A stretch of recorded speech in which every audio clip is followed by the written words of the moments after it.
ഇത് സ്റ്റേജിൽ ഏതൊരു ടീം നാടകം കളിക്കുകയാണ്.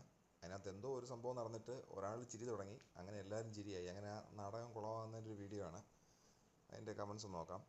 ഇതിന് പേരിട്ടിരിക്കുന്നത് നാടകത്തിനിടെ ചിരി വന്നാൽ ഇപ്പോൾ എന്താ ചെയ്യുക എന്നാണ്. Justin Thomas. ഈ വീഡിയോ എല്ലാവർക്കും ഇഷ്ടപ്പെട്ടു എന്ന് വിശ്വസിക്കുന്നു. ഈ വീഡിയോയിലെ മന്ത്രിയാണ് ആദ്യം ചിരിക്കുന്നത്. ഇത് ഞങ്ങളുടെ കലാമേള സമയത്തെ വീഡിയോ ആണ്. രാജാവിൻ്റെ കാലിൽ വീഴുന്നതിന് പകരം അവൾ എൻ്റെ കാലിലാണ് വീണത്. ഇത് കണ്ടപ്പോൾ എനിക്ക് ചിരി വന്നു, അവളും ചിരിച്ചു, കണ്ട രാജാവും ചിരിച്ചു. ഈ നാടകത്തിന് 2ാം സ്ഥാനമുണ്ട് കേട്ടോ. ഞാനെന്തിനാ പൊട്ടിച്ചിരിക്കുന്നത്? ആ കറുത്ത കോട്ടിട്ട് നിൽക്കുന്നവനാണ് ഇതിനെല്ലാം കാരണം. അതാണ് മന്ത്രി എന്ന് പറഞ്ഞവൻ.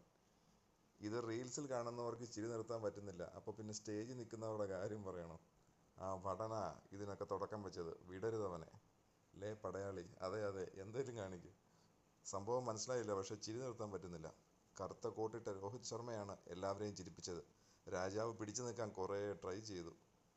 ലെവൽ റിഹേഴ്സലിന് മൊത്തം തെറ്റിച്ച അത്രയും നീളമുള്ള ഡയലോഗ് തെറ്റാതെ പറഞ്ഞതിലുള്ള സന്തോഷം കൊണ്ടുള്ള ചിരിയാണോ, അതോ അവളോട് രാജാവിൻ്റെ കാല് പിടിക്കണമെന്ന് പറഞ്ഞപ്പം പറ്റില്ലെന്ന് പറഞ്ഞ് അഹങ്കരിച്ചിട്ടിപ്പോൾ ഒരു ഉളുപ്പുമില്ലാതെ കാല് വീണത് കണ്ടപ്പോൾ ഉള്ള ചിരിയാണോ?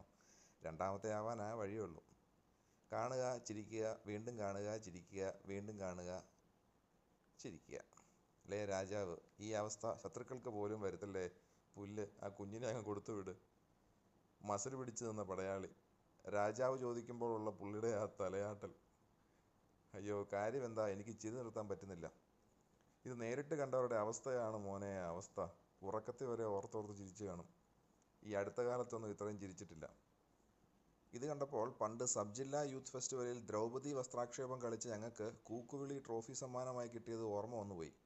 പാവം ദുശാസനൻ സീരിയസ് ആയി സാരി വലിച്ചൂരുമ്പോൾ ദ്രൗപദി ഇതുപോലെ ഇളിച്ചോണ്ട് നിൽക്കുന്നു.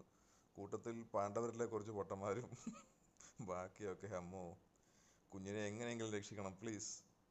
എൻ്റെ പൊന്നെ, ഇതൊന്നും ഓർമ്മിപ്പിക്കല്ലേ. പഠിച്ചിരുന്ന സമയത്ത് ജില്ലാ കലോത്സവത്തിന് സംസ്കൃതം നാടകത്തിന് സ്റ്റേജിൽ കയറിയ ഞങ്ങൾ, കൃഷ്ണനായി അഭിനയിക്കുന്ന ഞാൻ സ്റ്റേജിൽ കയറി കുറച്ച് കഴിഞ്ഞപ്പോൾ കൂടെ ഉള്ളവളെ നോക്കി ചിരി വന്നു.